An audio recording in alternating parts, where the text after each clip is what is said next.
Kamu mungkin pernah dengar pas ada pencuri yang mau nentuin rumah targetnya. Mereka mulai dengan mengamati rumah itu. Artinya, mereka mengawasi pemiliknya, mencari tahu informasi rutinitasnya, dan menentukan waktu terbaik untuk memasuki rumah itu. Pada saat mereka siap beraksi, mereka sudah tahu pasti kapan waktunya rumah itu kosong atau kapan si pemiliknya lengah.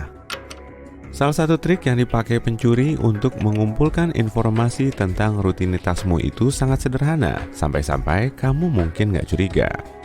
Tapi kalau kamu mendengar bunyi berderak pelan di bawah sol sepatumu, berhentilah dan cek ada apa di sana. Kemungkinan besar kamu akan melihat biskuit remuk. Kalau benar, kamu wajib curiga ada yang nggak beres. Masalahnya, ini adalah alat penjahat yang lumayan efektif untuk mengetahui apa kamu sudah pergi atau kapan tepatnya kamu pulang pada malam hari. Biskuit adalah objek yang tidak mencurigakan, dan orang biasanya nggak terlalu memikirkannya meski mereka menyadari keberadaannya. Kamu tiba di rumah, menginjak biskuit, membuatnya hancur, dan secara otomatis mengungkapkan rahasiamu kepada si pencuri. Mereka tahu 100% di rumahmu ada orang atau tidak dan bisa mengetahui jadwalmu. Bahkan bisa lebih bahaya lagi kalau kamu lama nggak di rumah.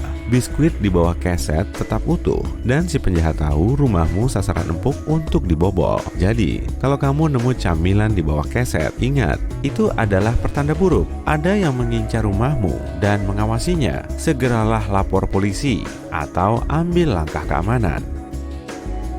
Taktik biskuit tadi cuma salah satu dari banyak trik yang dipakai pencuri. Satu lagi hal yang bisa menjadi pertanda dirimu sedang diawasi adalah kerikil putih yang ditinggalkan di dekat rumah atau di jalan masuk mobil. Artinya, ada penjahat yang sudah mengunjungi rumahmu dan menandainya sebagai layak dibobol. Alasan lain yang membuat si pencuri meninggalkan kerikil adalah untuk menunjukkan bahwa rumahmu kosong sepanjang siang.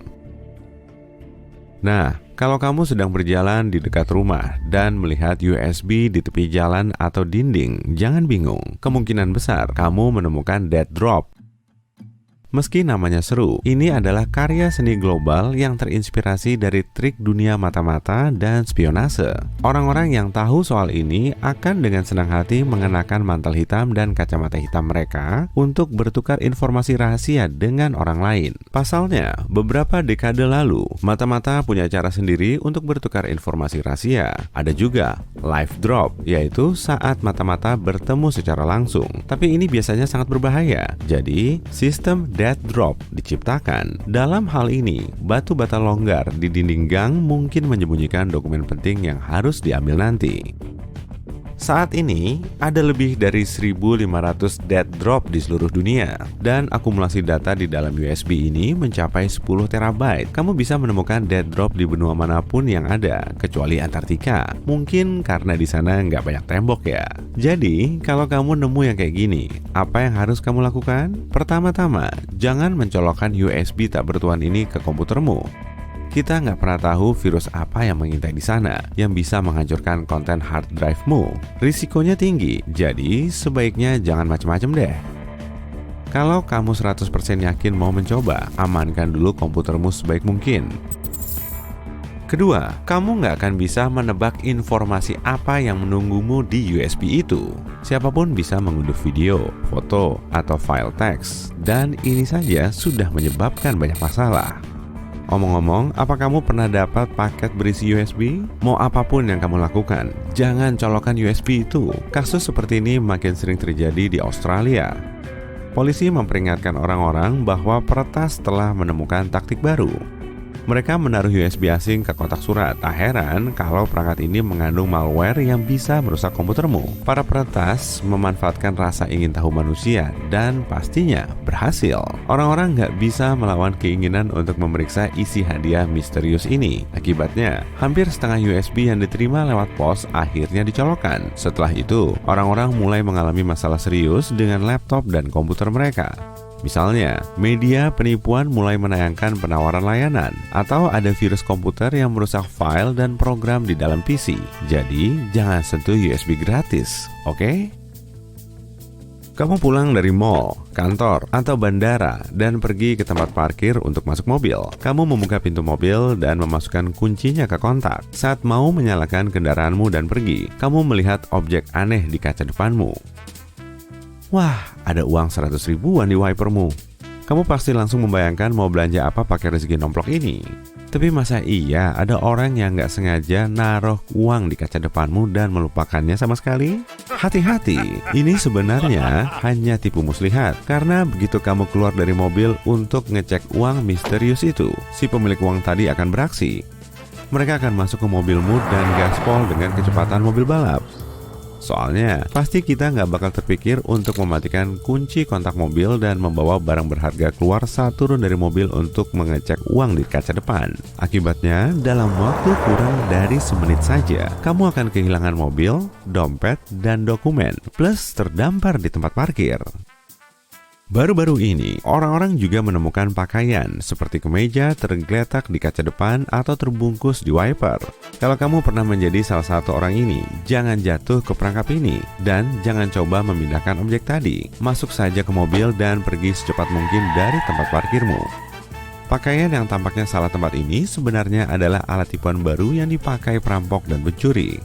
Cara kerjanya begini, saat kamu melihat pakaian atau kain yang menghalangi gerak wipermu atau menghalangi pandanganmu, reaksi pertamamu pasti melepasnya. Tapi waktu kamu sibuk membuka dan mencoba memindahkannya, si penjahat punya banyak waktu untuk menyergapmu. Tempat paling umum untuk penipuan semacam ini adalah lapangan parkir. Tempat seperti ini biasanya sangat gelap dan sepi, yang artinya cuma ada sedikit saksi dan ada ruang gelap luas bagi si penjahat untuk menunggu. Kalau suatu hari nanti kamu pulang dan melihat grafiti atau tanda di pintu atau rumahmu, segera lapor polisi. Meski cuma kelihatan kayak prank anak-anak iseng atau coretan sederhana, sebaiknya kamu hati-hati daripada menyesal. Karena pencuri memakai tanda tertentu untuk memberitahu penjahat lain tentang rumahmu. Misalnya, ada tanda yang menyerupai angka Romawi 2, yang artinya pemilik rumah ini kaya. Jadi, tempat itu adalah target yang bagus. Di sisi lain, lingkaran yang digaris memberitahu pencuri lain bahwa tidak ada barang berharga yang bisa diambil dari rumah ini. Jadi pengen menandai rumahmu sendiri pakai tanda ini kan? Nah, persegi panjang horizontal yang dibagi menjadi 4 bagian berarti tempat ini punya anjing penjaga yang besar dan agresif. Segitiga yang dibagi 2 dengan garis vertikal memberitahu penjahat untuk membobol tempat ini cuma saat tengah malam. Sementara segitiga terbalik menandakan rumah atau apartemen ini kosong setelah makan malam. Dan tanda yang mirip gabungan A dan K membuat sesama pencuri tahu bahwa rumah itu selalu penuh orang. Tahu nggak? Ada loh perkumpulan pencuri yang suka mencuri hidangan penutup bernama masih lapar nih. Hehe, nggak kok, aku bercanda.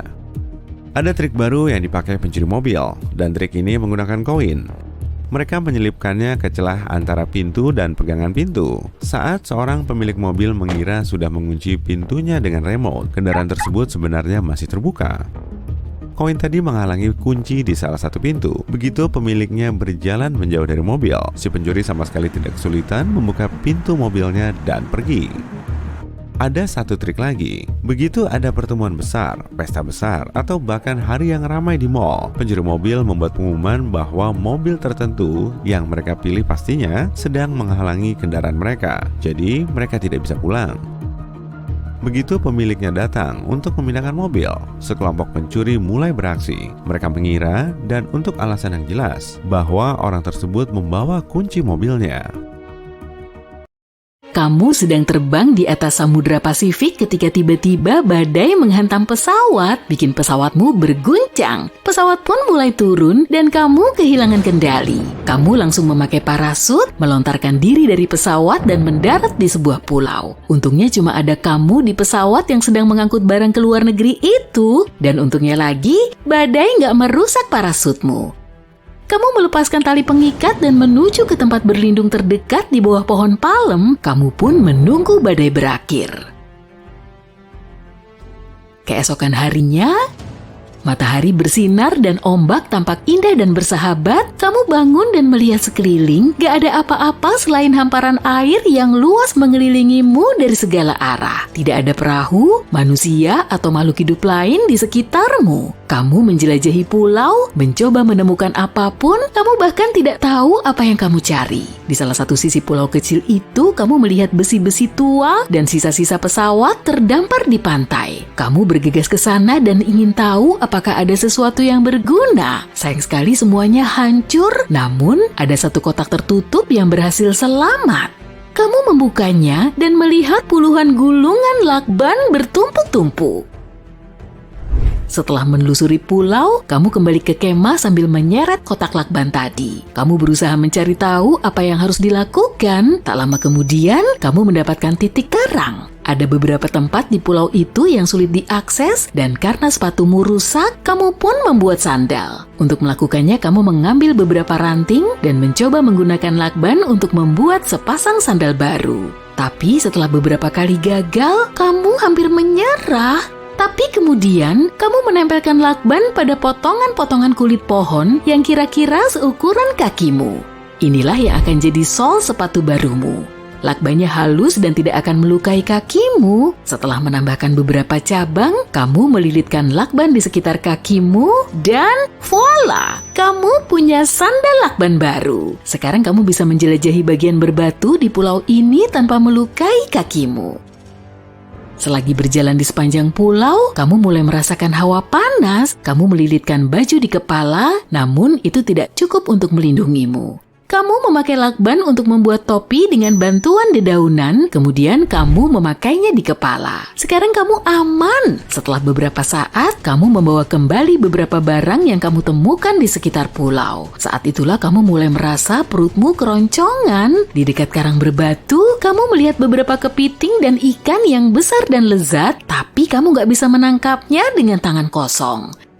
Kamu mengambil ranting panjang, beberapa helai daun pohon palem, dan mengikat semuanya menjadi satu untuk membuat jaring. Kemudian kamu memakai lakban untuk memperkuatnya dan pergi ke karang. Kamu mengenakan sandal dan topi darurat tadi untuk melindungi kepalamu dan membawa jaring untuk menangkap ikan. Sejauh ini kamu baru pakai 2 gulungan lakban. Setelah beberapa saat, kamu berhasil menangkap beberapa ikan dan kepiting, lantas membawanya kembali ke kemah. Kamu membuat api dan mulai memanggang hasil tangkapanmu, duduk di atas batang kayu, tapi tempat duduk seperti itu nggak terlalu nyaman. Kamu pun mengambil lakban dan membuat tikar. Setelah makanan siap, kamu pun menyantapnya. Sekarang ada masalah lain nih. Air, gak ada air tawar di sini. Tapi badai akan datang. Sementara itu kamu mengambil beberapa buah kelapa dan menyantap makanan penutup sambil minum airnya untuk menyegarkan diri. Kamu menyiapkan gubuk kecil dengan mengumpulkan ranting dan dedaunan dan merekatkannya agar air tidak merembes masuk ke dalam rumah barumu itu. Saat itu juga kamu membuat corong dari lakban untuk menampung air hujan. Begitu masuk ke dalam corong, air ditampung di kolam darurat yang juga terbuat dari lakban. Saat itu kamu telah menggunakan hampir setengah dari total gulungan lakban. Badai mulai datang dan kamu tetap di dalam gubuk tempat kamu duduk di atas tikar baru. Bosen ya rasanya? Jadi kamu membuat kursi dan meja dari lakban untuk membuat gubukmu lebih nyaman. Hujan mulai turun dan kamu melihat air menggenang di tempat penampungan yang kamu buat. Kamu segera meminumnya dengan menggunakan tempurung kelapa sebagai gelas. Gubukmu berhasil bertahan dari badai dan kamu pun tidur di atas tikar yang nyaman. Keesokan harinya, kamu memeriksa persediaan lakbanmu, ternyata tersisa setengah dari total gulungan lakbanmu.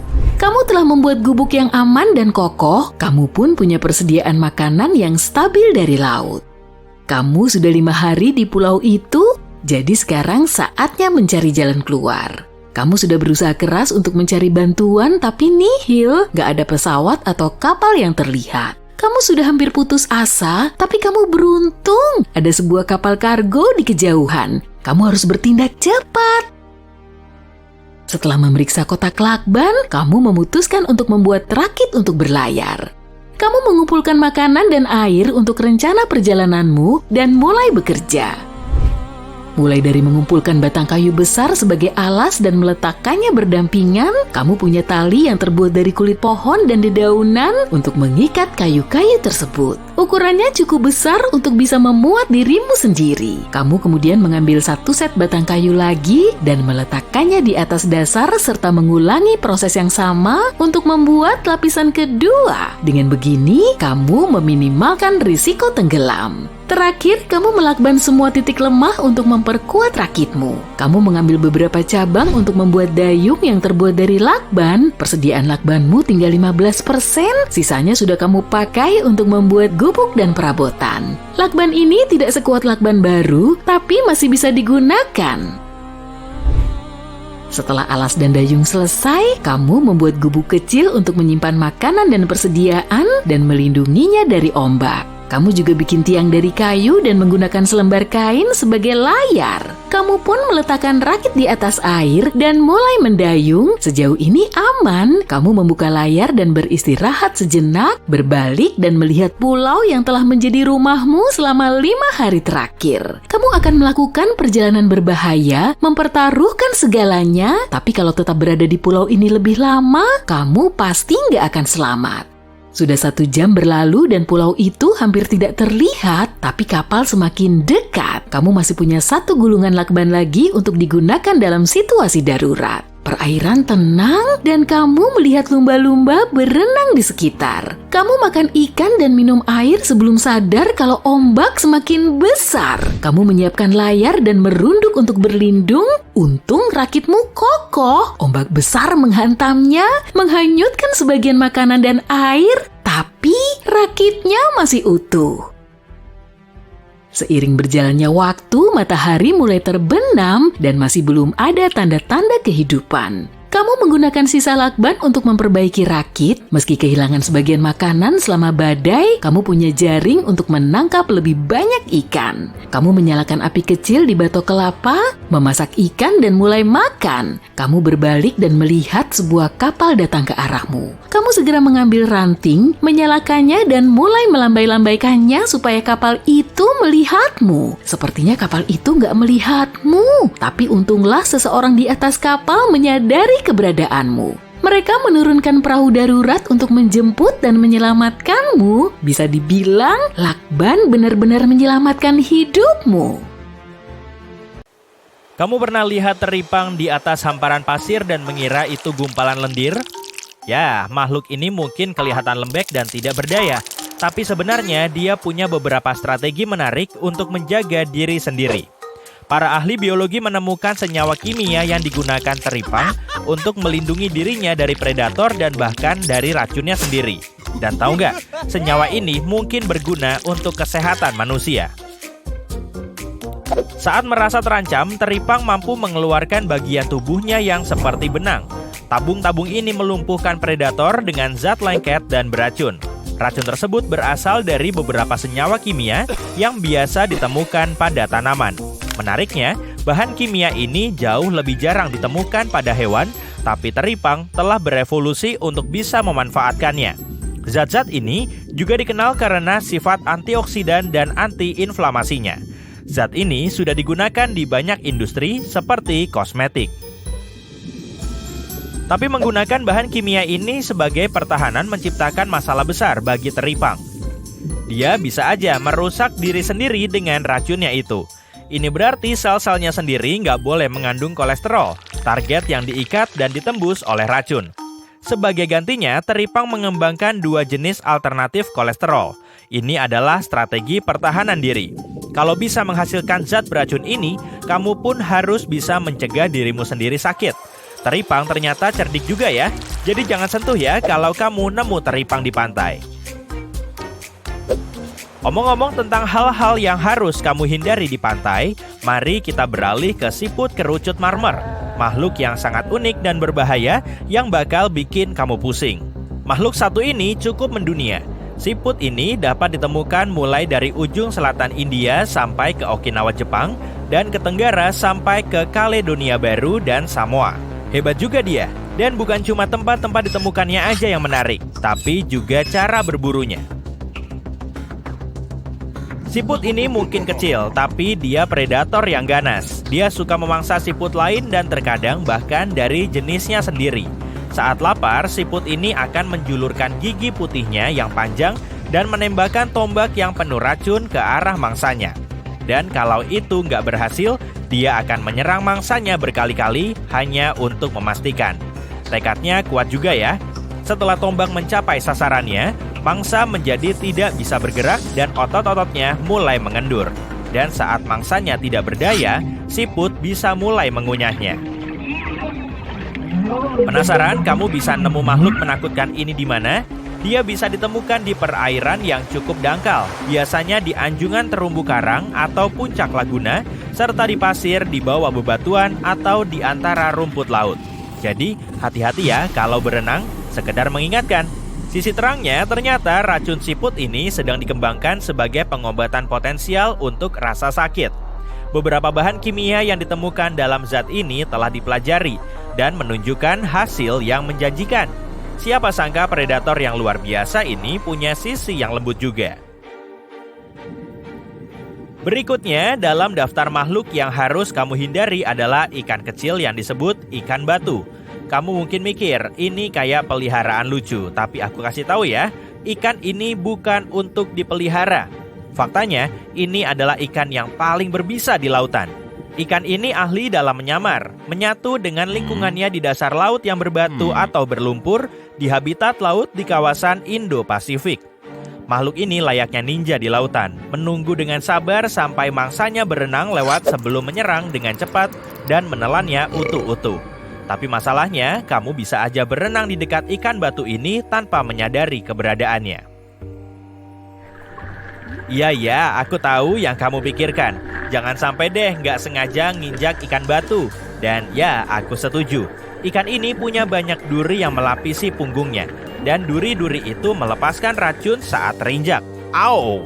Racunnya bisa menimbulkan rasa sakit yang luar biasa, pembengkakan dan jaringan yang rusak. Liburanmu di pantai bisa jadi mimpi buruk. Tapi jangan khawatir, ikan batu nggak akan menyerangmu. Ikan ini menggunakan duri-durinya untuk bertahan, bukan menyerang. Jadi selama kamu nggak mengganggu atau menginjaknya, kamu akan baik-baik aja. Berhati-hatilah saat melangkah, dan mungkin kamu harus beli sepatu air. Tapi kalau kebetulan kamu tersengat, segera cari bantuan medis. Sebaiknya selalu perhatikan jalanmu. Kibaskan kakimu supaya nggak nginjak ikan secara langsung, dan kenakan sepatu air kalau kamu berada di area yang mungkin menjadi rumah bagi ikan batu. Kamu pernah ketemu lionfish dari dekat?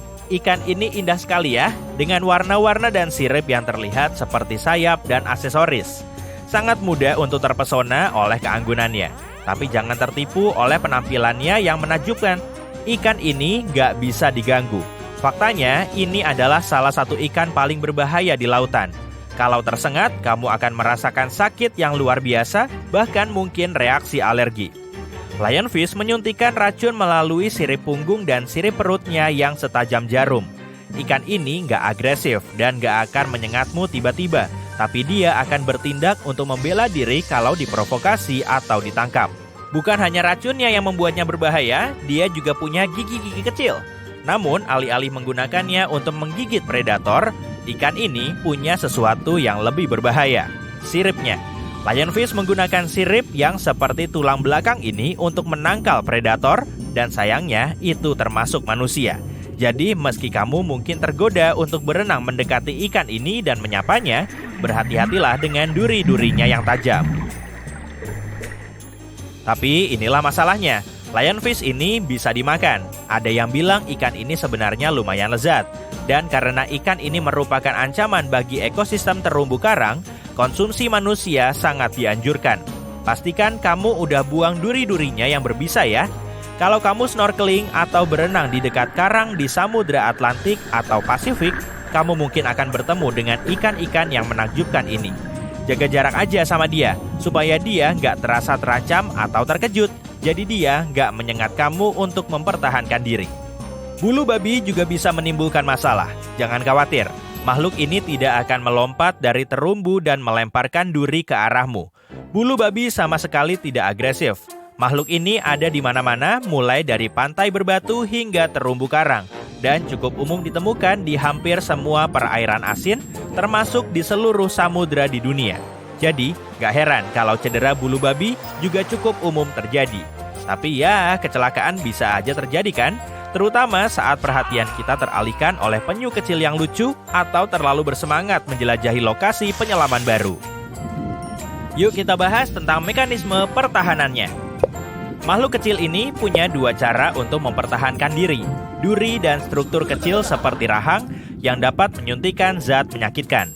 Beberapa spesies punya duri yang panjang dan tajam yang dapat dengan mudah menembus pakaian selam tebal dan menancap jauh di dalam kulitmu. Ya ampun!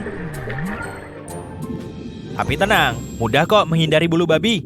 Cobalah untuk tetap waspada terhadap lingkungan sekitar. Waspada terhadap duri yang menonjol di pasir dan tetaplah mengapung. Ini akan membantumu untuk tetap berada setidaknya beberapa meter dari karang yang mungkin menyembunyikan bulu babi di celah-celahnya.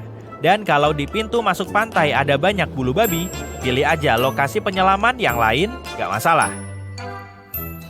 Oke, sekarang kita akan bahas tentang pertolongan pertama untuk sengatan bulu babi. Merendam area yang tersengat dalam air panas hingga 1,5 jam dapat membantu memecah zat berbahaya dan mengurangi rasa sakit.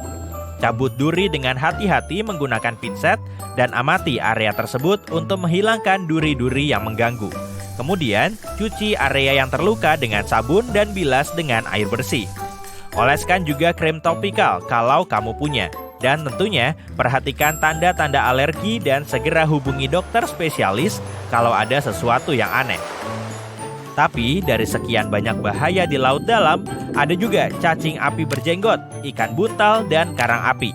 Jadi, gak perlu terlalu panik sama teman-teman bulu babi kita. Lagi pula dibandingkan dengan makhluk lain, bulu babi cukup jinak kok. Apakah kamu perenang profesional yang cukup berani untuk berenang di samudera atau lautan manapun? Kabar buruknya, ada beberapa tempat yang harus kamu hindari. Nggak peduli seberapa mahir kamu berenang atau menyelam.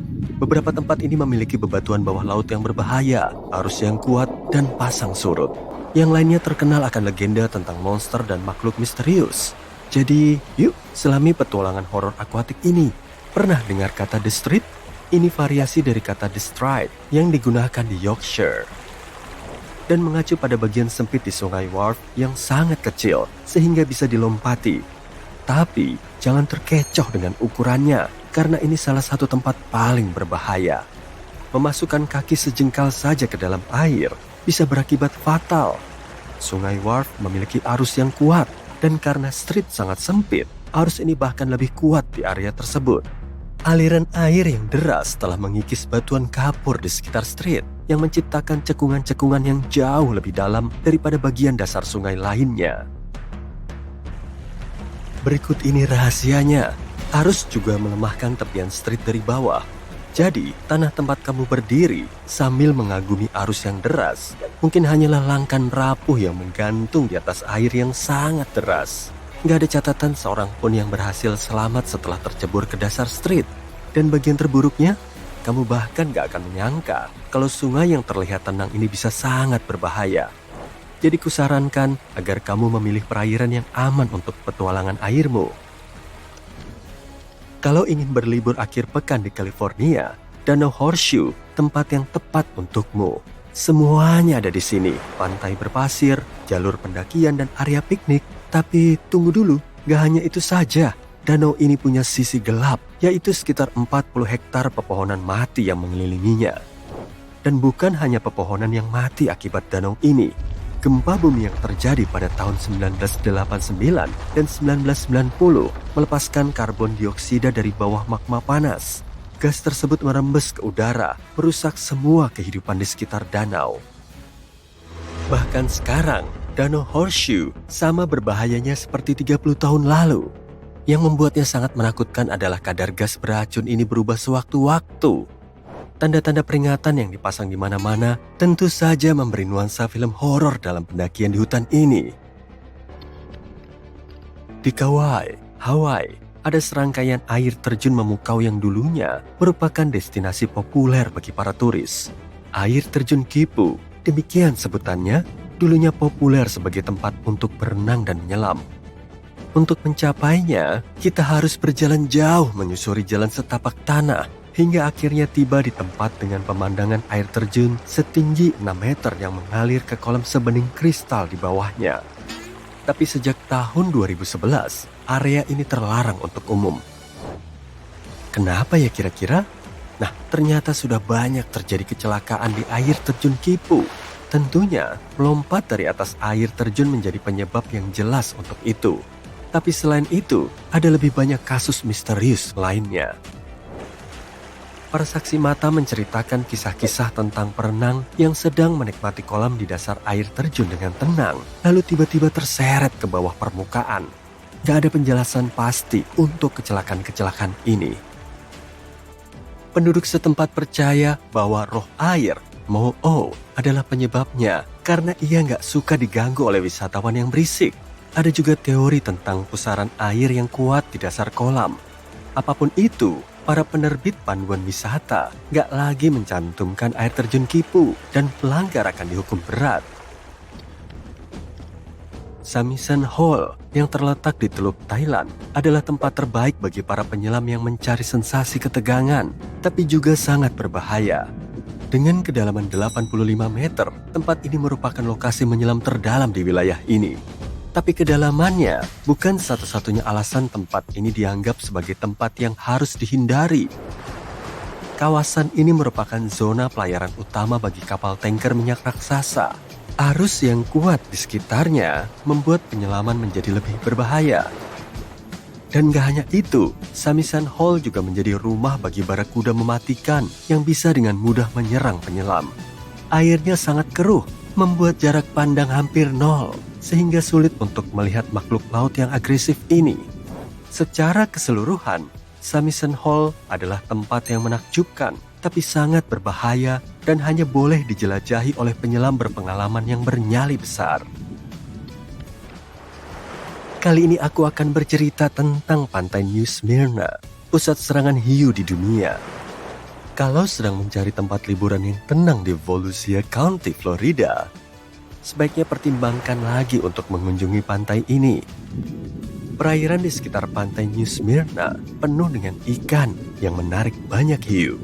Bahkan, saking banyaknya serangan hiu yang dilaporkan di daerah ini, pantai ini mendapat julukan ibu kota serangan hiu di dunia. Para ilmuwan pun memperingatkan bahwa jika berenang di sana, bisa dipastikan kamu akan berhadapan langsung dengan salah satu makhluk ini. Jaraknya bisa sampai 3 meter darimu.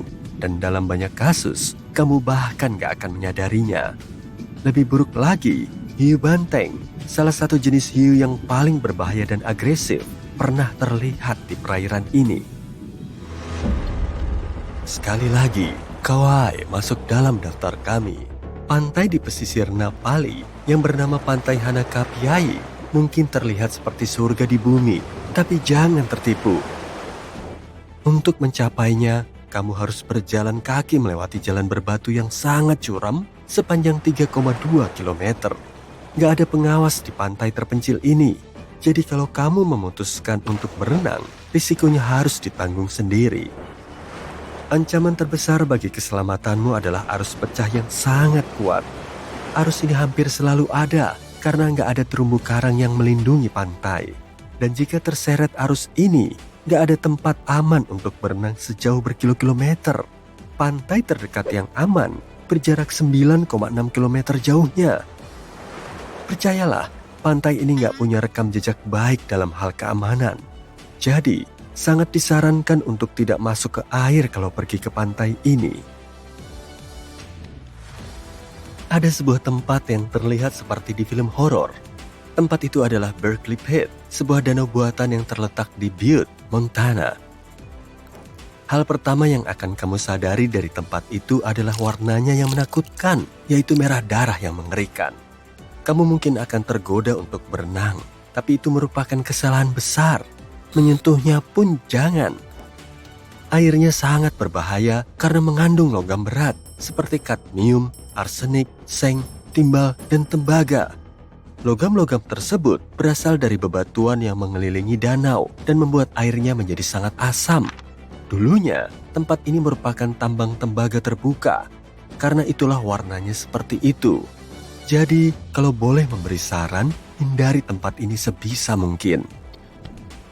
Ada 3 danau yang mungkin merupakan tempat paling berbahaya dari semua yang sudah kusebutkan tadi. Semuanya terletak di Afrika. Danau Menon dan Danau Nyos di Kamerun, serta Danau Kivu di Rwanda. Semuanya seperti bom waktu yang siap meledak. Danau-danau ini terbentuk di atas kolam batuan cair di bawah tanah yang terkadang melepaskan gas beracun seperti metana dan karbon dioksida ke dalam air. Ketika ini terjadi, gas-gas tersebut bisa menumpuk hingga tiba-tiba menyembur keluar dari air, menciptakan gelombang besar yang bisa memusnahkan semua yang dilewatinya. Jenis semburan ini disebut letusan limnik yang bisa melepaskan awan gas beracun yang berbahaya bagi semua yang ada dalam jangkauannya. Dan yang paling menakutkan, letusan ini bisa terjadi kapan saja tanpa peringatan. Jadi, kalau berada di dekat salah satu danau ini, sebaiknya selalu waspada karena kita nggak pernah tahu kapan insiden berikutnya akan terjadi. Mungkin kamu tahu tempat lain yang nggak direkomendasikan untuk berenang? Bagikan informasinya di kolom komentar ya. Kamu berjalan-jalan di pusat kota sambil minum kopi, lalu tiba-tiba seorang gadis yang tidak kamu kenal mendekat dan menepuk lenganmu. "Hai Miko, kamu di sini ternyata. Yuk pergi." Tunggu dulu. Pertama, namamu Dimas. Kedua, kamu tidak ada rencana bepergian, cuma sekedar jalan-jalan santai saja. Dan terakhir, kamu tidak kenal gadis ini. Maaf, saya tidak kenal Anda. Anda pasti salah orang. Ucapmu sopan sambil mengira dia orang aneh dan berjalan mundur perlahan. Stop, jangan, ayo diulang. Harusnya kamu tidak bersikap begitu. Mungkin dia memang sadar kalian tidak saling kenal, tapi masih tetap menghampirimu karena suatu alasan. Ya, selain karena mata dan senyummu yang menawan tentunya. Bagaimana jika gadis ini dalam bahaya dan dia butuh bantuan? Oke, izinkan aku meramal sedikit dan menunjukkan padamu apa yang mungkin terjadi kepadanya. Sebut saja namanya Mawar, umurnya 19. 1 jam lalu, sama sepertimu, dia keluar rumah dengan ceria. Dia mau berjalan-jalan dan janjian bertemu teman-temannya beberapa jam kemudian. Saat sedang antre beli es krim, dia sadar ada seseorang mengamatinya dari dekat truk es krim. Orang itu mengenakan celana lusuh hitam, hoodie hitam, dan kacamata hitam. Meskipun sulit untuk mengenali orang yang berpakaian seperti itu, dia lumayan yakin ia tidak mengenalnya. Dan penampilan orang itu mencurigakan. Jika suatu saat kamu berada di situasi yang sama, ingat aturan nomor 1, ikuti instingmu. Jika kamu merasa tidak nyaman, jangan ambil risiko. Yap, kita memang juga sering menatap orang lain, tapi sebaiknya kamu waspada dan hati-hati. Aturan nomor 2, pergi ke tempat yang aman. Sebaiknya, hindari jalanan yang gelap dan sepi. Lebih baik pilih jalanan yang terang atau toko yang ramai, meskipun arahnya berlawanan dari tempat tujuanmu sebenarnya. Pastikan untuk berada tetap sedekat mungkin dengan orang lain. Periksa apakah orang itu masih mengikutimu. Jika ya, lanjut ke aturan nomor 3. Jangan pulang ke rumah. Kamu tidak ingin penguntit itu tahu alamatmu kan? Teruslah berjalan di pusat kota, dan sebaiknya pilih rute yang paling ramai dan tidak bisa ditebak. Berhenti untuk minum kopi, berbelanja, atau pergi ke kantor pos. Ini adalah waktu yang tepat untuk melakukan semua urusan yang mungkin belum kamu selesaikan. Mungkin orang itu akan lelah mengikutimu dan pulang ke rumahnya sendiri.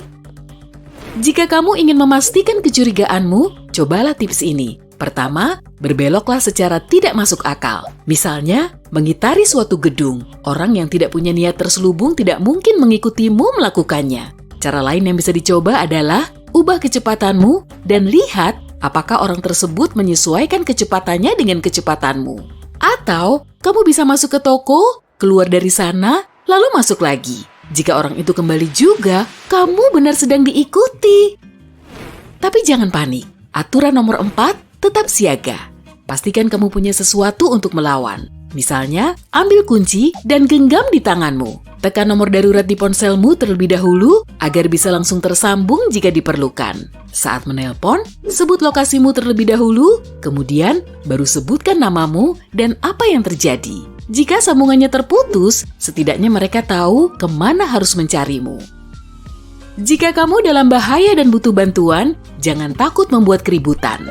Melawan dan berteriaklah, cobalah menarik perhatian semua orang. Si penguntit mungkin akan takut dibuatnya. Tapi ingat, saat meminta bantuan, selalu tujukan kepada satu orang tertentu dan tatap matanya. Jika kamu hanya menangis, semua orang takkan memedulikanmu karena mengira orang lain akan membantumu. Jika kamu memilih seseorang dari keramaian, orang tersebut akan merasa bertanggung jawab dan kemungkinan besar akan membantumu. Oke, kembali ke mawar yang malang. Dia menyadari orang asing itu sedang mengawasinya, jadi dia berjalan mengitari kota, mencoba untuk menghindar. Tapi usahanya gagal, orang itu masih mengejarnya. Merasa dalam bahaya, dia menelpon orang tua dan teman-temannya, tapi tidak ada yang menjawab. Masih 1 jam lagi sebelum teman-temannya datang, dan dia tidak bisa terus berputar-putar seperti ini. Hanya 1 trik yang tersisa sebelum dia harus membuat keributan di tengah jalan. Jika tidak ada satupun orang yang kamu kenal di sekitarmu, dan temanmu pun tak bisa datang membantu, kamu hanya perlu berpura-pura seolah temanmu ada di sana. Kamu bisa mendekati orang asing, setidaknya yang terlihat ramah dan baik hati, lalu berpura-puralah mengenalnya. Mudah-mudahan dia mengerti maksudmu. Penguntit akan mengira kamu tidak sendiri dan kemungkinan besar pergi selamanya. Jadi, mawar menarik napas dalam-dalam dan mulai melihat ke kerumunan. Berusaha mencari seseorang yang tampak ramah. Dari semua orang, dia memilihmu. Dengan jantung berdetak kencang, dia berlari ke arahmu dan menepuk lenganmu. "Hai Miko, kamu di sini ternyata. Yuk pergi." Disinilah peranmu dimulai. Beraktinglah, mengangguk, tersenyum, bersikap ramah, dan sembunyikan kekagetanmu. Ingat, seseorang mungkin menguntitnya, jadi kamu harus terlihat seperti temannya. Yang harus kamu lakukan adalah terus berbicara dengannya seolah kalian sudah saling kenal. Gunakan sapaan yang akrab seperti, apa kabar? Udah lama gak ketemu?" Dan mulailah berjalan bersamanya sambil terus melanjutkan percakapan. Perhatikan perilaku gadis itu, dia mungkin terlihat gugup dan takut. Suaranya mungkin bergetar, mungkin tangannya juga. Teruslah bersikap ramah agar dia tenang dan beritahu dia bahwa kamu bisa diandalkan. Sambil mengobrol, cobalah diam-diam mencari tahu apa yang terjadi. Tapi hati-hati dan jangan sembarangan melihat ke sekeliling untuk mencoba mencari hal mencurigakan. Jika orang tadi masih mengikuti gadis itu, mereka bisa saja menyadari kamu tahu tentang mereka. Beritahu gadis itu bahwa kamu ingin menunjukkan foto terbaru kucingmu. Keluarkan ponselmu, ketik apa kamu dalam bahaya, dan tunjukkan layarnya. Jika gadis itu mengangguk, langkah berikutnya adalah jangan tinggalkan dia sendiri. Teruslah berjalan, bicara dengannya, dan cobalah untuk melihat sekeliling dengan sangat hati-hati untuk melihat hal-hal atau orang-orang yang tampak aneh. Saat kamu melihat si penguntit, cobalah mengingat detailnya sebanyak mungkin. Pakaian, aksesoris, warna kulit, warna rambut, tinggi badan, dan bentuk tubuhnya. Tapi jangan menatap langsung ke arahnya. Gunakan kemungkinan apapun untuk mengamatinya, seperti pantulan di jendela toko atau cermin, atau menolehlah sebelum menyeberang jalan. Mungkin saat si penguntit tahu gadis itu tidak sendirian dan akan ditemani untuk waktu yang lama, dia akan pergi. Jadi, teruslah berjalan sambil memperhatikan apakah dia masih mengikuti kalian. Jika sudah cukup lama dan si penguntit tidak kunjung pergi, saatnya kamu memberitahu si penguntit bahwa kamu menyadari kehadirannya. Berhentilah berjalan, lalu berbalik dan tatap matanya. Dengan percaya diri, tunjukkanlah bahwa kamu tahu dia mengikutimu dan menginginkannya pergi. Gunakan kesempatan ini untuk mengingat sebanyak mungkin ciri-cirinya yang mudah dikenali, sehingga nanti kamu bisa menggambarkannya sampai ke detail terkecil. Saat si penguntit pergi, jangan langsung meninggalkan gadis tadi. Berjalanlah sebentar lagi untuk memastikan penguntitnya benar-benar sudah pergi. Setelah itu, sebaiknya kamu antar gadis itu pulang atau kemanapun dia mau pergi untuk memastikan dia aman dan tidak ada hal lain yang mengancam keselamatannya. Selamat, kamu menjadi pahlawan hari ini. Tidak semua orang tahu trik ini, jadi kamu bahkan bisa mulai menyapa lebih dulu. Dimanapun kamu berada, mungkin saja ada seseorang yang bisa kamu selamatkan hanya dengan obrolan santai. Jika kamu, misalnya, sedang naik kereta dan melihat ada pria mencurigakan yang mengganggu seorang gadis dan gadis itu merasa tidak nyaman, majulah. Dekati dia dan katakan kamu sudah lama tidak melihatnya, lalu mulailah obrolan santai seolah kamu teman lamanya. Pria mencurigakan itu pasti akan menjauh dan gadis itu mungkin akan sangat bersyukur atas bantuanmu. Tetaplah bersamanya dan mengobrollah sampai dia aman. Oke, hari sudah malam dan perasaanmu mengatakan ada orang yang mengikutimu. Hal pertama yang mungkin harus kamu lakukan adalah berjalan sedikit lebih cepat. Trik ini bisa membantumu menghindar dari orang mencurigakan yang membuntutimu atau memastikan kalau ketakutanmu itu benar. Sekarang, sudah pasti ada yang membuntutimu. Jantungmu berdebar kencang dan memompa darahmu dengan cepat sekali. Cobalah berbelok. 3 atau 4 kali berbelok ke kanan cukup untuk membawamu kembali ke posisi semula.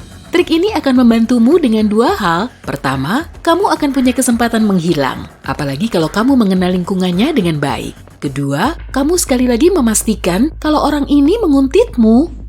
Tapi jangan asal membelok. Begitu kamu membelok, mulailah berlari agar si penguntit kehilangan jejakmu.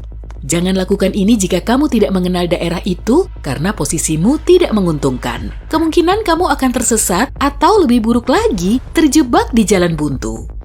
Kamu mungkin beruntung dan bertemu seseorang yang kamu kenal di jalan. Mungkin tetanggamu yang tubuhnya kekar dan punya anjing Rottweiler yang bikinnya limbu sedikit ciut.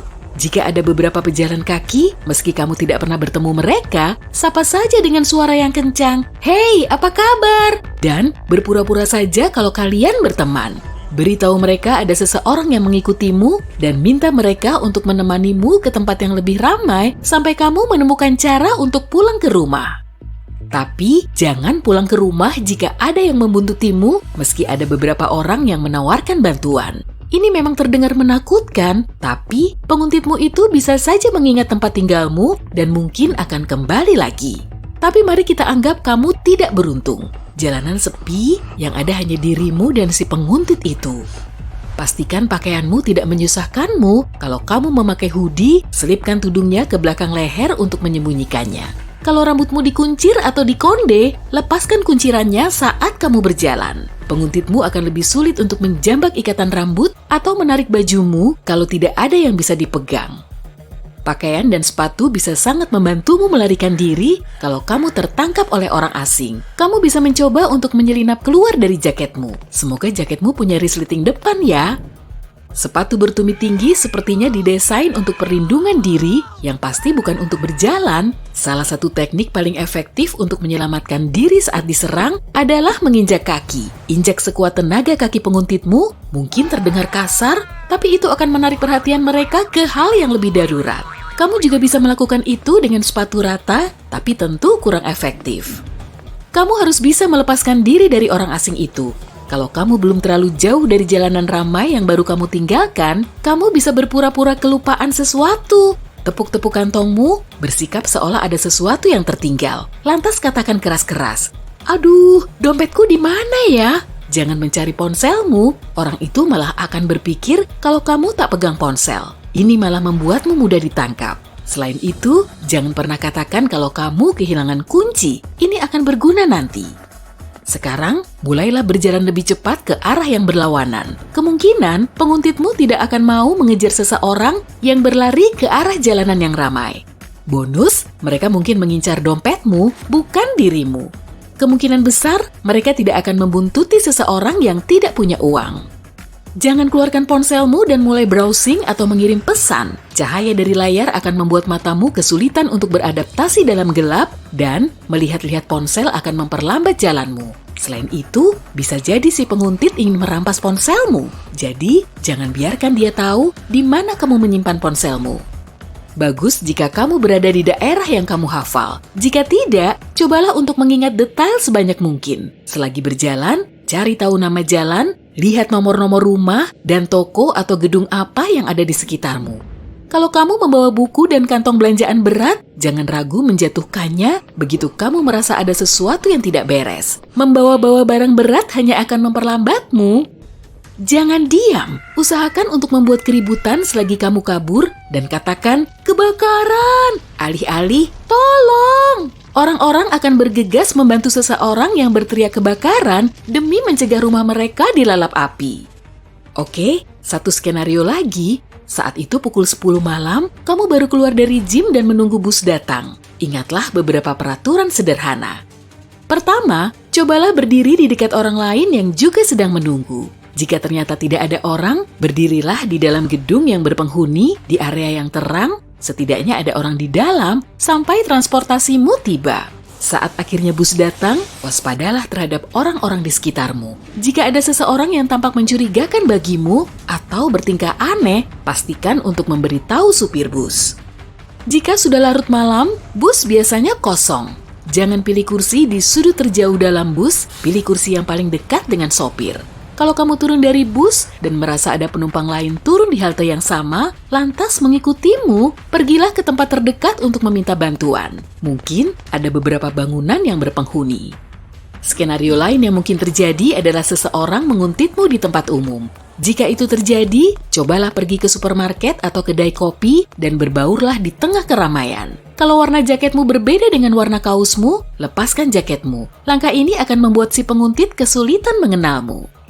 Jika kamu masuk ke restoran atau kedai kopi dan penguntitmu juga ngotot, dia juga akan masuk dan menunggumu. Satu hal yang harus dilakukan adalah langsung ke toilet dan tetap di sana selama 5-10 menit. Dia mungkin akan bosan menunggu, lalu pergi. Tapi kalau kamu keluar dari toilet dan penguntitmu masih di sana, segera antre, pesan minuman, lalu beritahu salah satu staf dengan santai kalau ada yang menguntitmu. Mereka pasti akan melakukan sesuatu dan mengawasimu.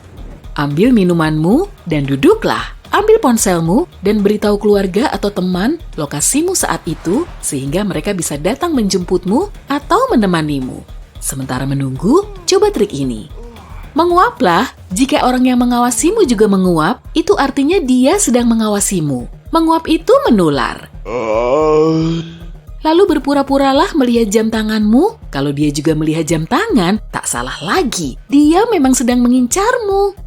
Untuk mengecohnya, siapkan barang-barangmu, keluarlah dari kedai kopi sekitar 2-3 menit dan berjalanlah ke ujung jalan sampai mereka tidak melihatmu lagi. Kemudian, begitu dia muncul, berjalanlah lagi ke kedai kopi. Si penguntit tidak akan punya alasan untuk masuk lagi ke kafe, kecuali jika dia memang sedang menguntitmu. Saat orang yang menjemputmu tiba, minta pegawai untuk mengantarkanmu ke pintu keluar di belakang kedai kopi sebagai tindakan pencegahan. Usahakan tidak berjalan sendirian kapanpun, selalu cari jalan yang ramai, dan waspadai lingkungan sekitarmu. Oke, katakanlah kamu berhasil mencapai tempat tinggalmu tanpa kesulitan. Biasanya, lift menjadi tempat yang pas bagi orang-orang jahat. Ingatlah, kamu harus selalu memeriksa lift sebelum masuk. Jika ada seseorang di sampingmu yang bertingkah mencurigakan dan membuatmu merinding, tunggu saja lift berikutnya. Saat kamu berada di dalam lift, cobalah berdiri di dekat tombol lift. Bahkan orang yang paling baik pun mungkin saja menyudutkanmu. Kalau kamu merasa situasinya tidak terkendali, kamu bisa langsung memencet tombol lift dan meminta bantuan. Tidak hanya manusia, anjing juga bisa membuntutimu. Anjing memang sahabat manusia, tapi terkadang hewan ini bisa memberi ancaman serius. Orang yang sedang berjogging dan pengendara sepeda motor dapat menarik perhatian anjing dari gerakan mereka. Pertama, selalu hindari kontak mata langsung. Kamu harus berdiri agak menyamping agar tubuhmu menjadi sasaran yang lebih sempit bagi si anjing. Tapi tetap, usahakan agar hewan ini ada dalam pengawasanmu sepanjang waktu.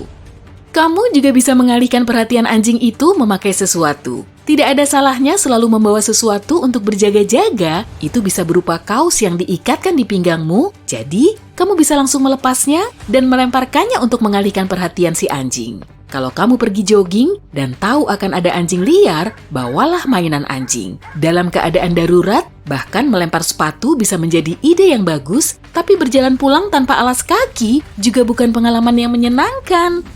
Jika situasi terburuk tidak bisa dihindari, pastikan untuk melindungi wajah, tenggorokan, dan dadamu. Untuk melindungi jari-jarimu, kepalkan tanganmu. Mungkin terdengar aneh, tapi tempat terbaik untuk digigit adalah lengan bawah. Jika anjing menggigitmu, jangan tarik tanganmu agar keadaan tidak bertambah buruk. Akhirnya kamu berhasil. Setelah melewati pelatihan, kamu siap melakukan terjun payung pertamamu. Dengan penuh percaya diri, kamu meraih pintu pesawat di ketinggian 12.000 kaki. Kamu melangkah keluar memasuki udara, tapi di detik terakhir kamu mendengar instruktur meneriakkan sesuatu. Maaf, aku belum ngecek parasutnya. Kamu nggak bisa mendengar apa katanya saat terjun menjauhi pesawat, tapi kamu melihat wajahnya sangat khawatir. Kayak ada yang nggak beres nih. Kamu tarik tuas untuk melepas parasut, tapi kok nggak mau mengembang dengan benar sih? Malah membuka dalam gumpalan besar. Dan sekarang kamu muter-muter makin cepat. Kamu merasa pusing, tapi harus mengontrol emosimu. Tiap detik sangat penting, dan dari ketinggian ini, waktumu untuk bertindak kurang dari 1 menit. Kamu membentuk formasi bowman dengan merentang tubuh dan lengan serta kaki membentuk huruf X. Ini menciptakan lebih banyak hambatan, jadi kamu agak stabil. Hei, parasut ini kan juga hambatan. Sekarang kamu jadi sempat meraih parasut cadangan daruratmu. Masih pusing karena putaran tadi, kamu coba mengingat di mana letaknya. Kamu meraih tali yang kamu anggap benar dan menariknya dengan kuat. Ya ampun, itu tali kaki. Kamu melonggarkan kontainer di punggung dan sekarang kamu meluncur. Ini bukan hari mujurmu. Kamu bertahan dan mengeratkan tali kaki. Ah iya, kamu ingat lagi prosedur keselamatan itu. Langkah pertama, lepaskan parasut utama dengan gagang merah. Beres, sekarang kamu terjun bebas lagi. Langkah kedua, cari tuas ripcord silver untuk membuka parasut cadangan. Buruan, daratan makin dekat. Mana tuasnya? Wups, ini dia, ada di dada kirimu. Kamu tarik tuas itu dengan keras. Bluk! Parasut melesat keluar dan mengembang serta menghantam rem saat kamu turun. Sekarang kamu lega, bikin sesak napas, jantung berdebar-debar. Oh, tentu. Akhirnya kamu bisa menikmati pemandangan selama sekitar 10 detik sebelum mendarat di tanah dengan lembut. Kaki lebih dulu. Hei, kayaknya seru ya. Aku ikut dong. Di hari lain, seperti biasanya, alih-alih lewat tangga, kamu memakai lift. Peluang lift jatuh adalah 1:10 juta. Kamu lebih mungkin disambar petir 10 kali lebih sering. Tapi hari ini, kamu di dalam lift sial itu. Saat kamu bergerak turun dari lantai 5, sistem katrolnya gagal, sebuah kabel putus dan lift mulai jatuh. Kamu cepat-cepat berbaring telentang dengan satu lengan melingkari kepala untuk melindunginya dari benturan dan lengan yang lain di depan wajahmu untuk melindungimu dari benda yang mungkin jatuh menimpa. Kamu meluruskan kaki, dalam beberapa detik saja kamu siap menghadapi benturan. Lift jatuh dan puing-puing dari atas runtuh di sekitarmu. Bagus sekali, kamu berhasil mencegah cedera. Tapi, apa benturan mungkin dihindari dengan melompat? Coba pikir dulu, kalau kamu melompat terlalu awal, benturanmu akan lebih parah karena kecepatanmu akan bertambah ketika turun. Dan kalau kamu terlambat lompat, kecepatan lompatan ke atas bisa bikin kepalamu terbentur saat lift berhenti.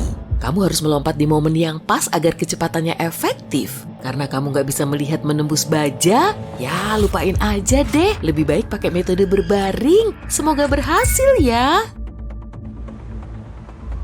Kamu berkendara santai ke tempat kerja, melewati jembatan yang sama seperti hari-hari lain. Hari ini lalu lintas lebih padat dari biasanya dan kamu terjebak kemacetan.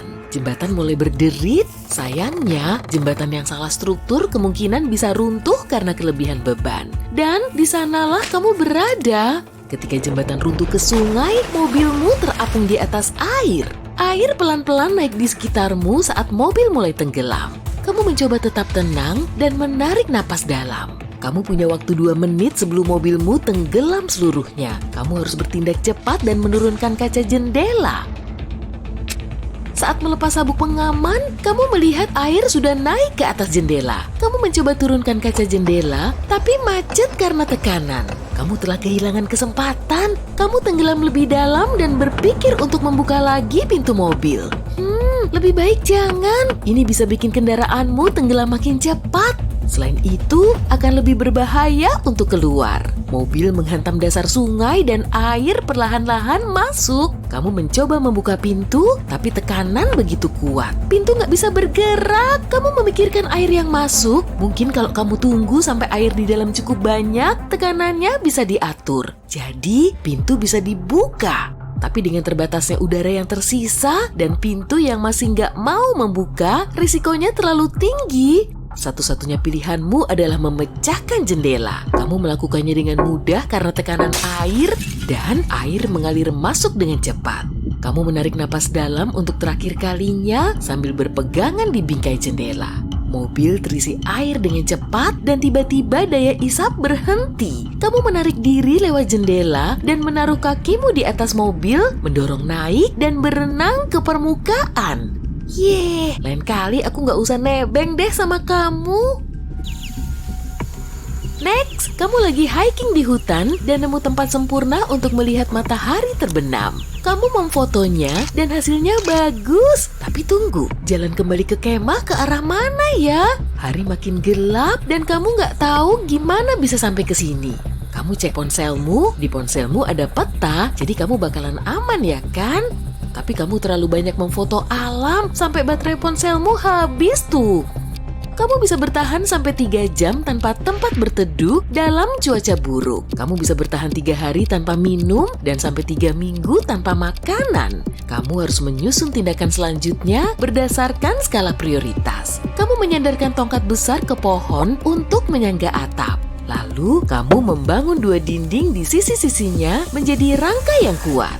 Di hutan ada banyak daun dan kamu menutup atap dengan tumpukan daun untuk isolasi dan perlindungan. Di dalam, kamu bikin kasur daun yang bagus, kamu masuk dan menunggu sampai pagi, berharap bisa tidur dengan nyenyak. Kamu nggak bisa tidur nyenyak, tapi nggak bisa juga ninggalin ulasan di aplikasi pemesanan. Tugas berikutnya mencari air. Kamu ikuti tanah terbuka yang menurun dan akhirnya menemukan anak sungai. Air bersih, cek, dan kamu terus berjalan mengikuti aliran anak sungai, berharap akan membawamu ke sungai besar. Kemungkinan kamu akan menemukan orang dan tanda-tanda peradaban di sepanjang sungai besar. Berjam-jam berlalu dan perutmu mulai keroncongan. Kamu melihat sekeliling mencari makanan, ada buah beri dan jamur, tapi kamu gak familiar. Lebih baik jangan dimakan kalau kamu gak yakin beracun atau enggak ya. Kamu ngecek di balik batang dan cabang kayu tua untuk mencari serangga. Ada beberapa ulat Hongkong yang bisa dimakan mentah. Beberapa serangga kalau dimasak bisa menjadi sumber utama zat besi, protein, dan vitamin B12. Kamu melihat ulat itu dan nafsu makanmu langsung hilang. Enggak dulu deh. Akhirnya anak sungai itu terhubung ke sungai besar dan di depannya ada jembatan. Jembatan yang masih berfungsi pula. Perjuanganmu berakhir, kamu buang serangga itu dan memulai petualangan baru. Mencari rumah makan. Yah, aku juga nggak mau deh kemah bareng kamu. Kamu lagi jalan di sebuah ladang, angin makin kencang, dan gak jauh dari sana, sebuah tornado terbentuk. Kamu mulai lari menjauh, tapi gak berhasil sebab kecepatan tornado bisa sampai 96 km per jam. Yang bikin kamu khawatir bukan tornadonya, tapi pepohonan dan bangunan yang terbawa pusaran angin itu yang bikin semuanya menjadi berbahaya. Benda-benda itu berterbangan dengan kecepatan luar biasa ketika terbawa angin kencang yang bergerak sampai 480 km per jam. Kamu mencari tempat berlindung, tapi nggak ada. Satu-satunya kemungkinan cuma parit yang nggak dikelilingi pepohonan atau benda berbahaya lain. Kamu berbaring nyempil di parit dan melindungi kepalamu dengan jaket sambil memeganginya dengan lenganmu sebagai pelindung. Waktu berbaring dengan bunyi gemuruh di sekelilingmu, kamu merasa seperti berada di dalam mesin jet raksasa. Bunyi itu mengerikan, tapi syukurlah kamu nggak berada di jalur tornado. Kamu mendengar puing-puing kecil berdesingan di atas kepalamu dan banyak di antaranya membentur, bergedebukan di sekitarmu, tapi syukurlah nggak kena kamu. Semuanya menjadi tenang, kamu berbaring di sana mengatur napasmu, mencoba untuk tenang. Kamu belum bangkit karena yang terburuk mungkin belum terjadi. Tornado bisa berlangsung dari beberapa detik sampai 1 jam dan kamu nggak mau ambil risiko, lalu bertahan di parit selama sejam penuh. Tapi akhirnya, pas tornado sudah jelas berlalu, kamu kibaskan jaket dan pulang. Tapi kalau dipikir-pikir, kamu kayaknya bawa sial ya. Jadi aku mau hapus kontak kamu aja deh, terus nge-unfriend kamu di medsos. Tapi nanti, abis aku keluar dari rumah sakit. Penjaga pantai sedang melakukan patroli rutin berkilo-kilometer di atas laut dalam. Tiba-tiba para penjaga ngeliat bendera darurat di pulau terpencil di antara Key West dan Kuba. Mereka turun dari ketinggian 152 meter buat nyari tahu. 2 cowok dan 1 cewek melambaikan tangan dengan putus asa. Mereka jelas butuh bantuan secepatnya. Para awak nggak bisa mendarat karena cuaca buruk, tapi mereka menurunkan makanan, air, dan radio buat nyari tahu kenapa mereka ada di sana. Ternyata orang-orang itu udah terdampar di Bahama selama 33 hari. Perahu mereka terjebak badai dan terbalik. Mereka cuma bisa berenang ke pulau terdekat.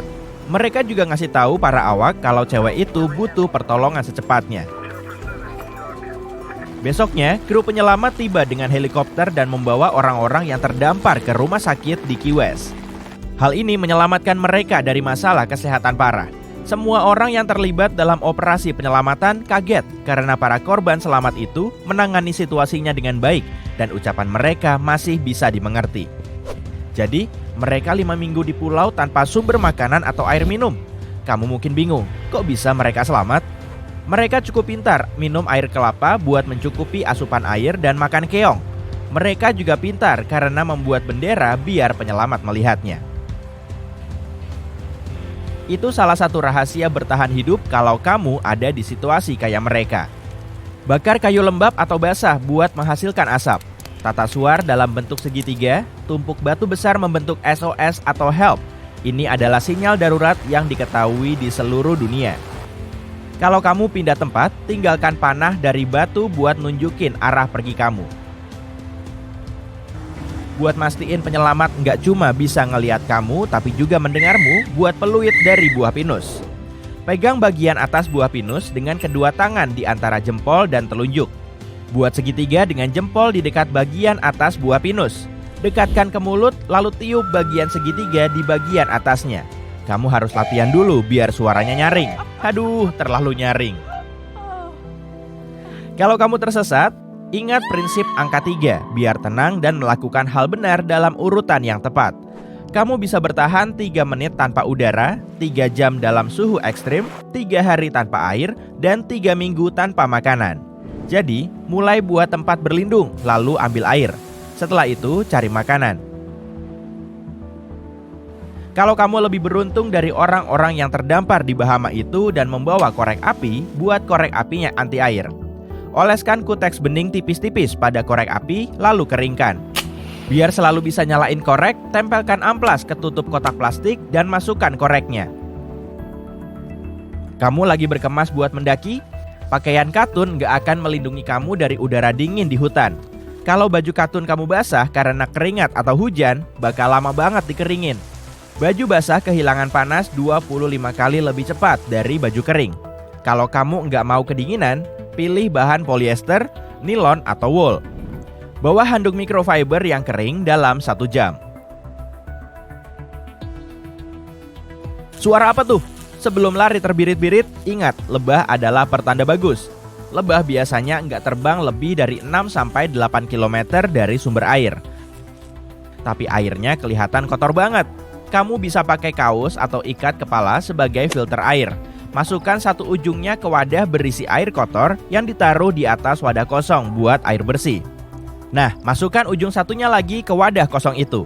Air akan menetes melalui kain itu dan jadi bersih. Tapi rebus dulu airnya sebelum diminum ya. Airnya habis? Tenang, ada pohon. Pohon selalu melepaskan air ke udara dan kamu bisa menangkapnya.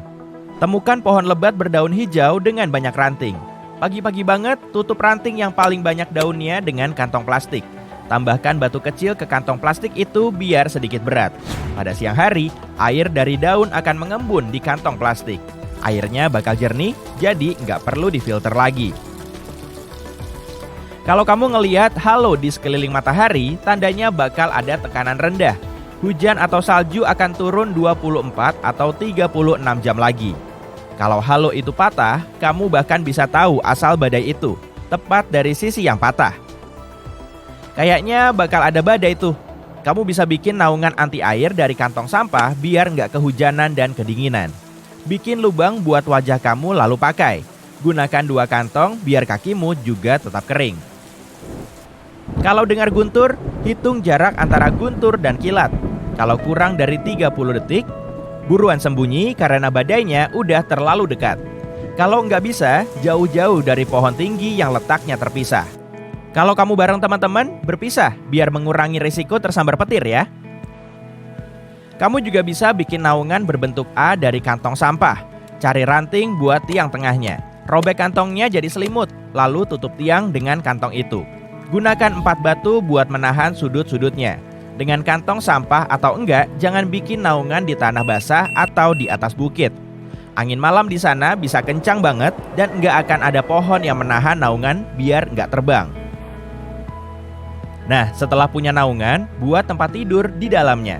Pakai daun kering atau rumput, tumpuk di bawah baju atau selimut buat ngasih lapisan insulasi. Tips ini bisa dipakai pas musim dingin atau musim panas. Soalnya panas tubuh yang dikeluarkan bisa lebih besar dari yang dihasilkan. Kamu nggak bawa tali? Bikin aja sendiri dari tumbuhan. Cari rumput panjang, lebih bagus lagi yang udah kering. Terus kepang dan pilin rumput itu. Kamu juga bisa pakai kulit pohon atau ranting yang udah jatuh. Sebelum menjelajahi hutan, terutama hutan dengan semak belukar, pastikan tali sepatu kamu nggak nyangkut di ranting. Pakai lakban buat nempelin ujung talinya ke pergelangan kaki atas. Selesai deh, kamu nggak akan jatuh gara-gara tali sepatu. Waktu kamu menyiapkan petualangan kamu harus tahu seenggaknya 1 simpul dasar. Percaya deh, ini ngebantu banget. Simpul tiang bakal ngebantu kamu kalau kamu harus ngikat sesuatu pakai tali lewat lingkaran. Semakin kencang talinya ditarik, semakin kencang simpulnya. Taruh tali di tangan kamu dan bentuk lingkaran kecil. Tarik ujung tali lalu masukkan lewat lingkaran dari sisi bawah. Rumit banget ya. Ingat ini, kelinci keluar dari lubang, mengelilingi pohon, lalu mundur ke lubang. Ya, kamu harus melilitkan talinya ke tali yang berdiri dan ambil ke belakang lewat lingkaran itu. Sekarang kencangkan dan simpul kamu udah jadi. Kalau kamu bawa makanan yang pengen kamu simpan lebih lama, masukin ke kantong plastik atau kain tipis, lalu tutup. Kamu bisa pakai karet gelang, ikat rambut, atau bungee cord. Gali lubang cukup dalam di tanah gembur biar bisa menampung makanan kamu. Tutup dengan lap tangan biar nggak ditemukan hewan yang lapar. Isi lagi lubang itu dengan tanah, tambahkan lumut, jerami, atau daun biar nggak kentara. Kalau ada es atau salju, gunakan buat efek penyejuk. Tapi tandain tempat itu biar gampang ditemukan. Sekarang, makanan kamu nggak akan basi dalam 2-3 hari. Selamat datang kembali di Sains dan Kamu. Ketika kamu berjalan di hutan, seekor ular muncul dari semak-semak kering dan menggigit bagian atas pergelangan kakimu. Sial sekali. Tenang, detak jantung dan tekanan darahmu harus tetap rendah untuk memperlambat penyebaran bisa. Lepaskan sepatu dan kaos kakimu. Sekarang, kamu harus mencari tahu apakah gigitan itu berasal dari ular berbisa atau tidak. Jika kamu melihat 2 luka tusuk yang dalam di kakimu, itu berasal dari taring ular berbisa. Pada gigitan ular tidak berbisa, kamu akan melihat bekas gigi tajam kecil berbentuk U. Ada sekitar 600 spesies ular berbisa, dan kamu harus waspada terhadap bludak dan kobra. Keduanya memiliki jenis bisa berbeda dan butuh pengobatan berbeda. Jika kamu digigit bludak, jangan tekan lukamu. Menahan bisa di satu area dapat memperburuk kerusakan jaringan, maka kamu harus bergegas pergi ke rumah sakit terdekat untuk diobati. Jika digigit kobra, kamu harus mengikat area gigitan dengan perban agar bisa tidak menyebar ke tubuhmu. Perhatikan orang yang digigit untuk memastikan mereka bernafas. Ya, bisa kobra dapat melumpuhkan diafragma. Jangan mengeluarkan bisa dengan mengisapnya. Bisa itu mengalir cepat ke dalam sistem seseorang sehingga kamu tidak akan mendapat apa-apa. Lihat baik-baik ular itu dan kalau bisa, foto ia agar bisa ditunjukkan kepada staf medis. Coba ambil foto dengan komposisi bagus. Beralih dari ular ke alergi. Sebagian besar orang merespons alergen dengan hidung beringus atau bersin-bersin. Tapi yang lain memiliki respons yang jauh lebih rumit. Ruam gatal mungkin menjadi tanda reaksi alergi. Itu mungkin mirip dermatitis dan bisa muncul 1 minggu setelah terekspos ke penyebab alergi. Ada kasus langka beberapa tahun lalu. Seseorang memakai behel untuk kali pertama. Setelah 1 pekan, dia mengalami ruam gatal di bawah pergelangan tangan untuk arlojinya dan perut. Ternyata, dia alergi terhadap nikel dalam behel. Jika kulitmu melepuh setelah diam di bawah matahari selama 1-2 jam, itu mungkin bukan luka bakar matahari, tapi reaksi alergi. Kamu juga memiliki kulit kemerahan, benjolan kecil dan bersisik. Saat itu terjadi, cepat pergi ke IGD. Para ahli akan menjalankan tes dan memberimu saran untuk penanganan selanjutnya. Terkadang, obat-obatan bisa menjadi penyebabnya juga, atau buah seperti jeruk nipis dan lobak. Jika kamu alergi terhadap serbuk sari, menjauhlah dari buah dan sayuran. Beberapa sayur dan buah memiliki protein seperti yang ada pada serbuk sari, dan sistem imunmu meresponsnya sebagai serbuk sari sungguhan. Itu bisa memicu gejala alergi yang sama seperti gatal-gatal, pembengkakan mulut, wajah, dan inti tubuh. Kamu terjebak di mobil saat badai musim dingin. Di luar sangat dingin dan kamu mulai menggigil. Itu bagus. Saat suhu jatuh di bawah level nyaman, tubuh mulai bergetar. Ini mendorong produksi panas permukaan tubuh sebesar 500%. Tapi menggigil hanya bisa menghangatkanmu sebentar. Setelah beberapa saat, ototmu akan lelah dan berhenti berkontraksi. Jika seseorang tiba-tiba berhenti gemetar, lelah dan ingin tidur, cepat ambil tindakan. Bawa dia ke dalam ruangan, lepas baju basahnya, gosok tangan dan kakinya, balut dia dengan selimut dan cari kompres hangat dan kering untuk diletakkan di dada, leher, atau perut bagian bawahnya. Jangan pernah meletakkan kompres hangat di bagian lengan atau kaki. Panas yang tiba-tiba akan mendorong darah dingin kembali ke jantung, otak, dan paru-paru sehingga menyebabkan suhu inti tubuh menurun. Saat kamu menyetir di jalan kosong, kamu mendengar siaran radio darurat tentang cuaca. Pengawasan tornado di daerahmu berarti akan terjadi tornado. Tapi peringatan tornado berarti tornado telah muncul di radar atau terlihat orang. Kamu harus waspada terhadap hujan es. Ia muncul saat udara yang bergerak ke atas dalam hujan badai mendorong hujan ke dalam awan tebal dan membeku. Tapi saat tornado mendekat, hujan es bisa turun tanpa hujan. Lalu semuanya hening. Udara menjadi sunyi dan tak ada angin. Tiba-tiba, kamu melihat awan bergerak cepat dalam pola memutar atau menuju langit. Kamu akan mendengar suara air terjun keras yang akan berubah menjadi gemuruh saat tornado mendekat. Itu akan mirip dengan suara kereta api dan jet. Puing akan berjatuhan dan awan berbentuk corong akan mulai berputar, menarik ranting dan membuatnya mengapung. Jika tidak bergerak ke kiri atau kanan, tornado mungkin saja menghampirimu, dan kamu tidak akan sadar sampai sudah terlalu dekat. Cari naungan. Saat bersantai menonton TV di rumah, kamu mendengar suara desing seram. Itu seperti suara besutan angin yang lembut, tapi kamu memastikan tidak ada apa-apa di sana setelah memeriksa semua pintu. Keesokan harinya, kamu merasakan tekanan di dada dan itu semakin parah setiap harinya. Lalu, sakit dada diikuti dengan perasaan lelah yang teramat sangat. Kamu pasti berpikir ada masalah dengan tubuhmu, tapi masalah sebenarnya adalah rumahmu. Kamu mungkin keracunan karbon monoksida. Saat gas ini memenuhi rumahmu, ia menumpuk di aliran darah dan menggantikan oksigen di tubuhmu. Keracunan juga bisa menyebabkan sakit kepala, mual, dan linglung. Dalam kasus seperti ini, larilah keluar untuk menghirup udara segar dan panggil ambulans. Selain itu, pasang detektor karbon monoksida di lorong atau area kamu tidur. Periksa baterainya 2 kali sehari. Saat alarm itu menyala, keluarlah dan kamu tahu harus menghubungi siapa. Kamu berseluncur es. Es di danau tampak lebih tebal daripada biasanya. Dan kamu mendengar suara retakan. Lalu kamu terjatuh ke air dingin. Pertama, tubuhmu akan terkejut karena perubahan suhu yang tiba-tiba. Jangan khawatir, itu akan berlalu setelah 1-3 menit. Sekarang, kamu harus mencari es yang kukuh dan berpegangan ke sana. Jangan mencoba memanjatnya. Letakkan saja lenganmu ke sana. Tendangkan kakimu dan dorong es itu ke depan. Itu akan membantumu menyeret tubuh ke atas es. Begitu kamu ada di lapisan es, jangan berdiri. Jika kamu berdiri, bobotmu akan berpusat pada area es lebih kecil dan es akan pecah lagi. Terus berguling sampai kamu berada di tanah yang lebih stabil. Bagaimana jika kamu harus memecahkan jendela mobil yang panas? Jendela mobil memiliki lapisan bahan yang bisa tahan gaya. Ini yang perlu kamu lakukan. Hindari jendela belakang atau kaca depan mobil. Itu lebih sulit dipecahkan. Pecahkan jendela sisi penumpang dan pengemudi. Jika kamu punya palu, jangan pukul kaca di tengah. Pecahkan bagian sudut tempat kaca mudah pecah. Jika jendelanya tidak pecah dengan palu, obeng, atau benda apapun yang kamu punya, cari batu lancip. Jika itu juga tak berhasil, sebaiknya gunakan busi mobil. Buka kap mesin, tarik businya, pecahkan penutup porselennya, dan lempar pecahan keramiknya ke jendela. Di tengah musim panas, dan kamu berlibur ke pesisir Pasifik, tiba-tiba kamu merasakan gempa kuat. Ini bisa menjadi tanda peringatan pertama tsunami mendekat, atau itu bisa memicu gelombang besar dari ribuan kilometer. Tapi ada tanda-tanda lain tsunami mendekat. Salah satunya adalah perubahan ketinggian air, pasang atau surut.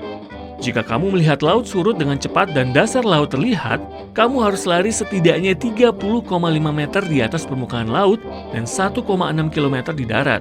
Banyak ahli berkata, begitu air laut mulai surut, kamu punya 5 menit untuk evakuasi sebelum gelombang besar menyapu. Ingat, ini semua tentang sains dan kamu. Oke, ini situasinya. Kamu sedang berjalan pulang setelah nongkrong bersama teman-teman. Saat itu kamu mendengar langkah kaki di belakangmu. Kamu berbalik untuk melihat orang yang berjalan ke arahmu. Kamu berpikir, apa dia mengikutiku? Jika kamu dalam situasi ini yang harus kamu lakukan. Mulai berjalan agak lebih cepat. Jika kamu mendengar langkah orang itu mengejarmu, kecurigaanmu benar. Coba belok. 3 atau 4 belok kanan cukup untuk membawamu kembali ke posisi awal. Itu akan memastikan kalau orang itu mengikutimu karena mereka nggak punya alasan untuk mengelilingi area itu. Dan kamu akan punya kesempatan untuk kabur.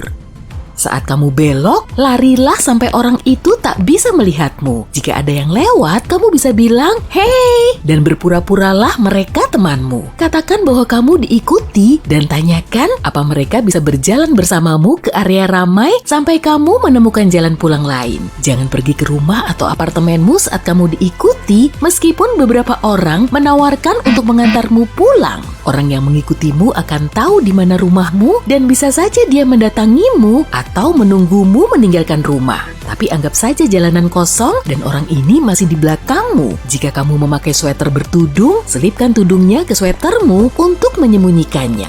Jika rambutmu diikat, lepas ikatannya saat kamu berjalan. Pengikutmu akan kesulitan mencengkram rambutmu atau menarik bajumu jika tak ada yang bisa dia pegang. Sekarang kamu harus pergi darinya, dan jika kamu baru melewati jalanan ramai, kamu bisa pura-pura lupa sesuatu dengan memegang sakumu. Katakan dengan keras, mana dompetku? Dan saat kamu melakukannya, mulai berjalan lebih cepat ke arah berlawanan. Orang ini tak akan mungkin mengejar seseorang yang berlari ke jalanan ramai. Mereka mungkin tak akan mengejar orang yang tak membawa dompet. Jangan pernah bilang kuncimu hilang, itu akan berguna nanti. Jangan keluarkan ponselmu dan mencari sesuatu di internet atau mengirim pesan. Lampu dari layar ponsel akan mempersulit matamu dalam gelap. Selain itu, melihat ponsel akan memperlambat langkahmu. Amati sekelilingmu dan pelajari lokasi tepatnya kamu berada. Saat berjalan, cari tahu nama jalannya, lihat nomor rumah atau toko atau gedung apa aja deh yang ada di sekitar sana. Kamu akan butuh detail ini nanti. Jika kamu tidak bisa kabur dan jalan kecil atau gang tempatmu berada tampak tak berujung, putar balik dan lihat pengikutmu. Lihat pakaiannya, mata, tinggi badan, dan umurnya. Sweater bertudung warna hitam, celana biru dongker, topi hijau. Oke, lalu kamu bisa memberi gambaran akurat pada polisi. Melakukan itu juga akan memberi pesan jelas kepada orang ini, "Ya, aku melihatmu." Orang berniat buruk mengandalkan unsur kejutan. Dengan kontak mata yang lama, kamu mengambil itu darinya. Itu akan membuat dia lengah dan dia tak akan melihatmu sebagai target. Berdiri dengan percaya diri, busungkan dada, dan angkat dagumu. Jangan terlihat bingung atau gugup ya. Kamu akan memberi kesan, "Aku tahu yang aku lakukan," dan dia tak suka itu. Anggap saja pria bertopi hijau itu berani dan memutuskan mendekatimu dan menanyakan sesuatu. Jaga kontak mata secara konsisten. Jika dia menanyakan arah, jangan menunduk atau melepaskan pandangan untuk mengambil ponsel. Perhatianmu akan teralihkan. Katakan saja, kamu tidak tahu. Pertanyaan mereka saja sudah cukup mencurigakan. Hari gini siapa yang nggak punya peta di ponselnya? Jika kamu membawa buku atau tas belanja, siap-siap untuk menjatuhkannya saat kamu merasa ada yang aneh. Memegang benda berat hanya akan menghambatmu. Sekarang kamu akan butuh kunci. Genggam kunci itu dengan gigi kunci keluar dari genggaman. Jika hal buruk terjadi, kamu punya benda tajam untuk membela diri. Jadi kamu bisa kabur, jangan diam aja. Buat keributan saat kamu mencoba kabur dan teriak, "Kebakaran!" cepetan. Alih-alih tolong. Orang lebih sering bereaksi pada kata itu daripada permintaan tolong. Selain itu, gak ada yang mau mengejar orang yang berteriak keras dan menarik perhatian. Jika dia mengikutimu dari kejauhan, keluarkan ponsel dan hubungi polisi. Saat itu kamu sudah harus tahu semua detail tentang jalan, lokasi, dan gedung di sekitarmu. Jangan tutup teleponnya dan ikuti arahan mereka. Kemungkinan lainnya adalah seseorang mengikutimu di tempat umum. Jika itu terjadi, coba deh masuk ke supermarket atau tempat apapun yang bisa membuatmu hilang dalam keramaian. Jika jaketmu beda warna dari kaosmu, lepas jaketmu. Orang ini akan lebih sulit mengenalimu. Jika kamu masuk ke restoran atau kedai kopi dan pengikutmu bertekad mengikutimu, mereka akan masuk dan menunggumu. Pilihanmu adalah langsung pergi ke toilet dan diam di sana selama 5-10 menit. Orang itu mungkin akan bosan dan pergi meninggalkanmu. Jika kamu keluar dan dia masih ada, mengantrilah, pesan sesuatu, lalu beritahu salah satu pegawai bahwa seseorang mengikuti kamu. Mereka mungkin akan melakukan sesuatu dan mengawasimu. Ambil pesananmu, lalu duduk, keluarkan ponsel dan beritahu lokasimu kepada keluarga atau teman-temanmu agar mereka bisa menjemputmu atau menemanimu. Selagi menunggu, coba trik ini. Menguaplah. Jika orang itu menguap juga, artinya dia mengawasimu. Menguap itu menular secara visual. Pura-puralah melihat jam, jika dia melihatnya juga, berarti dia mengawasimu. Kita tanpa sadar meniru orang yang kita perhatikan. Untuk mengecohnya, tinggalkan kafe dan berjalan sedikit ke jalan sampai dia tak melihatmu lagi. Lalu begitu dia keluar, masuk lagi ke kedai kopi. Dia tak akan punya alasan untuk kembali masuk bersamamu, kecuali dia mengikutimu. Saat seseorang datang untuk menjemputmu, minta pegawai mengantarmu ke pintu keluar belakang supaya aman dan jangan berjalan sendiri. Jika kamu terpaksa berjalan sendiri, pergilah ke jalan ramai dan selalu perhatikan sekelilingmu. Kamu tahu kan hal-hal yang terjadi di luar layar ponselmu? Bercanda. Hey, intinya semoga hal seperti ini tidak pernah terjadi kepadamu, tapi bersiap untuk hal ini memberimu kepercayaan diri.